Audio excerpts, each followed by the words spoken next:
Avez-vous le sentiment que le temps vous échappe totalement, qu'il n'est absolument pas entre vos mains?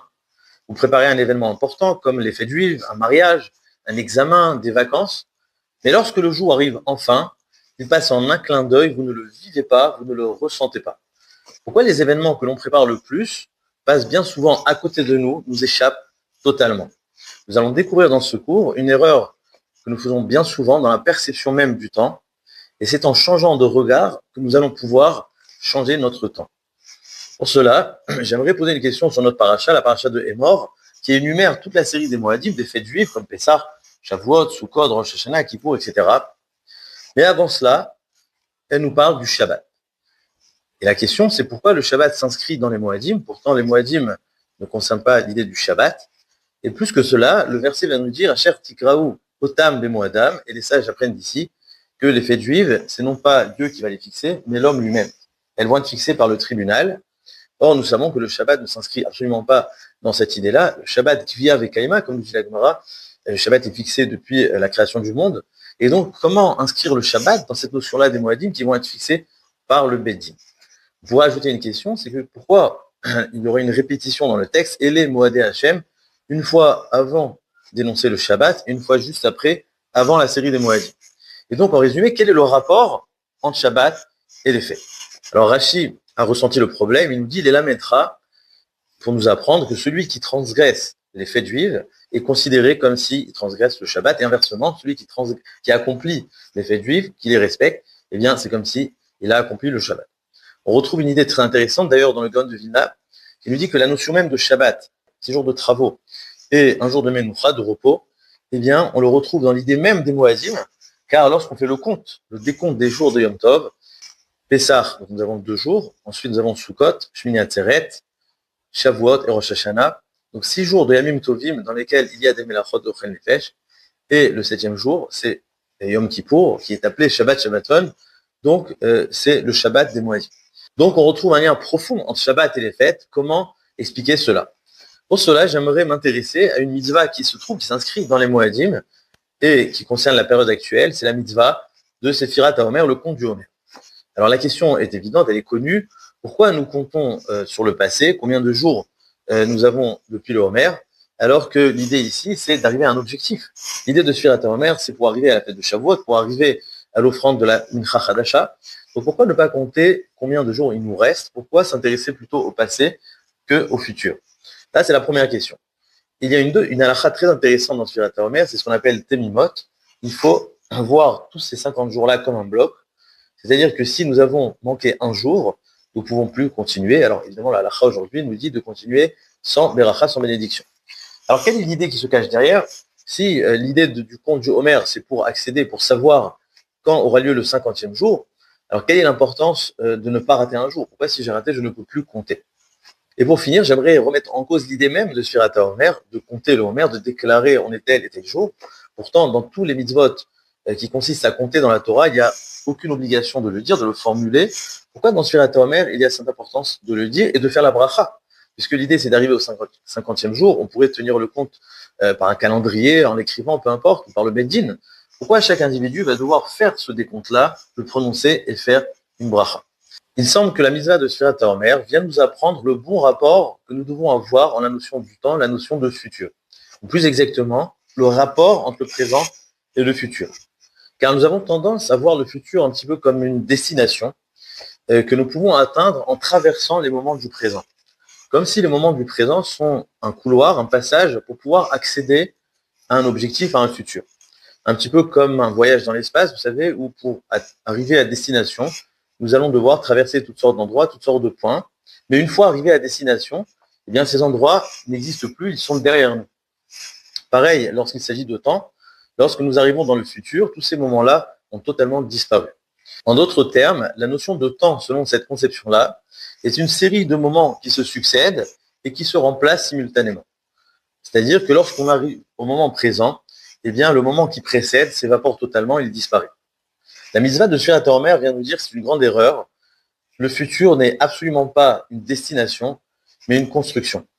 C'est-à-dire qu'il ne s'agit pas de moments présents qui viennent nous conduire vers un objectif, et c'est exactement le contraire. C'est l'objectif, le futur, qui découle, qui est le résultat de l'accumulation de moments présents. Exactement comme une construction, comme lorsque nous construisons un immeuble, on comprend bien que le 20e étage ne peut exister seulement après qu'il y a les 19 qui le précèdent. Eh bien, pareil, pour pouvoir arriver à Shavuot, pour pouvoir arriver à n'importe quel objectif, eh bien, c'est nous qui allons créer ça à travers la succession de moments présents qui vont s'ajouter, qui vont s'additionner l'un à la suite de l'autre. Et c'est précisément ça l'idée donc de Sfirat HaOmer. Si nous avons posé la question pourquoi on ne compte pas à partir de Shavuot, combien de temps il nous reste pour arriver à Shavuot, eh bien, c'est précisément parce que la fête de Shavuot n'existe pas encore. On a tendance à voir les événements futurs comme des événements qui existent déjà. Ils sont déjà inscrits dans le calendrier juif. L'erreur, c'est que ces événements n'existent pas, c'est nous qui allons les créer. Et comment nous les créons? En additionnant des moments de présent, en comptant le Homer. Pour cette raison-là, d'ailleurs, qu'il y a la halakha de Tumimot, où si nous avons raté un jour, nous ne pouvons pas continuer, car puisqu'il s'agit d'une construction, eh bien, nous ne pouvons pas passer à l'étage, le 20e étage, si nous avons sauté le 19e. Donc, nous ne pouvons pas sauter les étapes.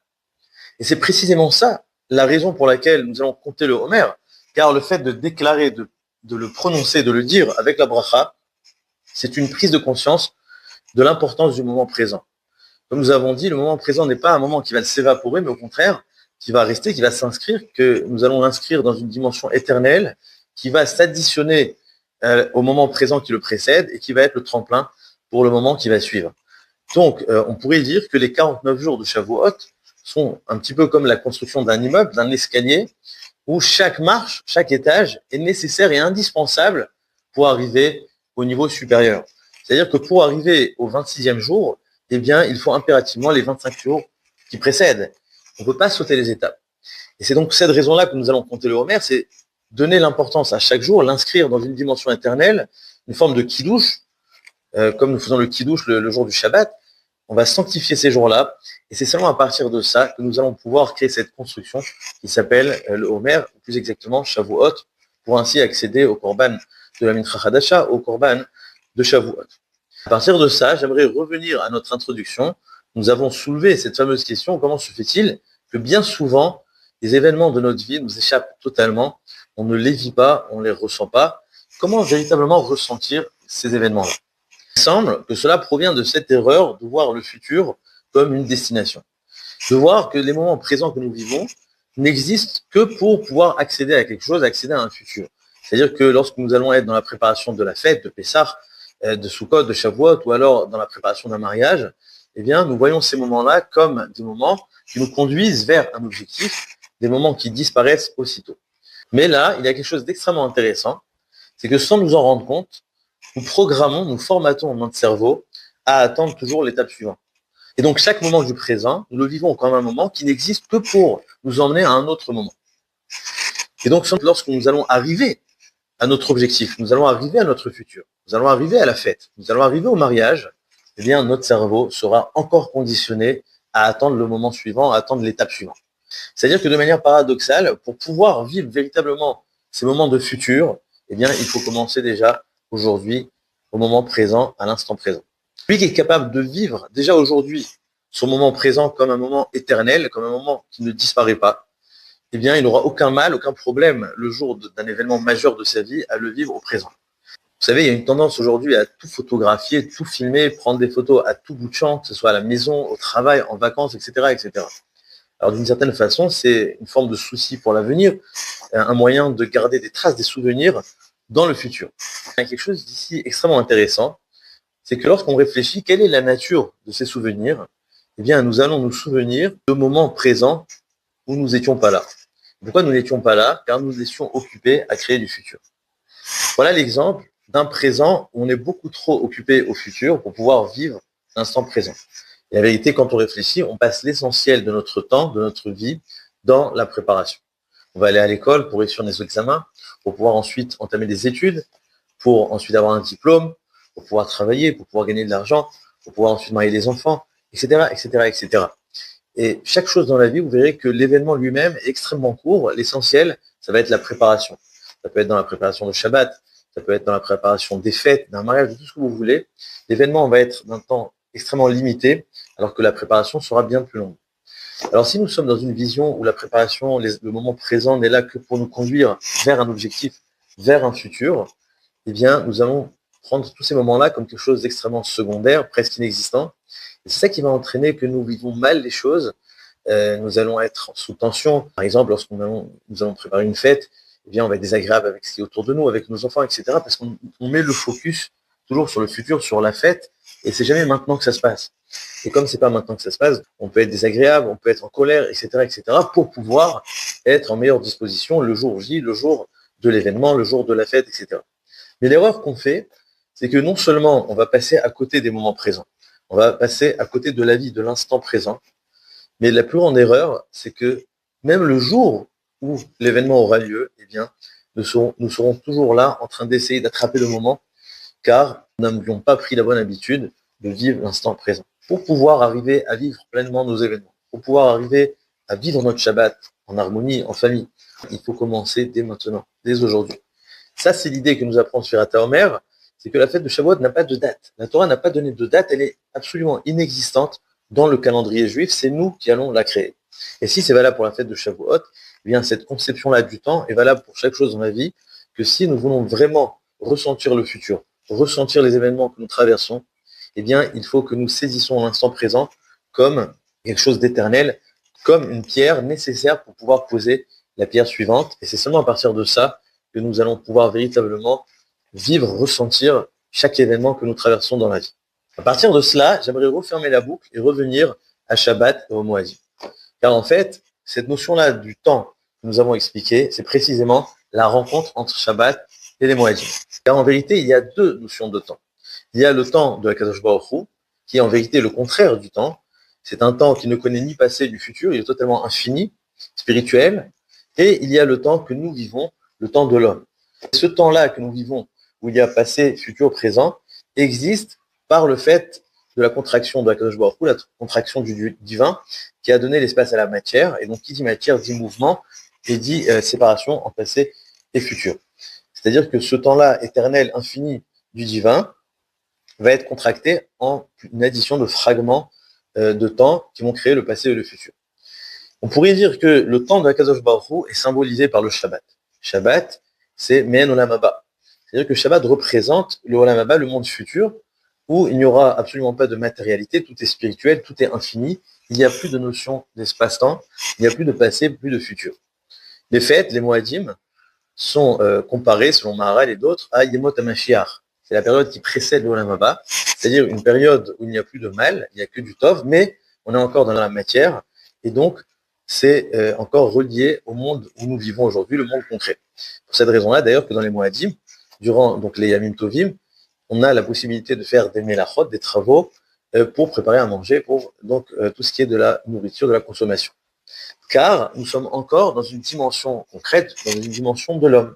C'est-à-dire que le Shabbat, c'est le Zman, ça fait référence à la notion de temps du divin, de la Kadosh Baruch Hu, et les Moadim, ça fait référence à la notion de temps, version homme. C'est pour cela, d'ailleurs, que c'est l'homme, précisément, c'est le Beddin, c'est le tribunal qui va fixer ces jours-là, car ces jours-là sont attribués à l'homme. J'avais lu une fois une idée très jolie, que Shabbat, nous sommes invités chez Akadosh Baruch Hu.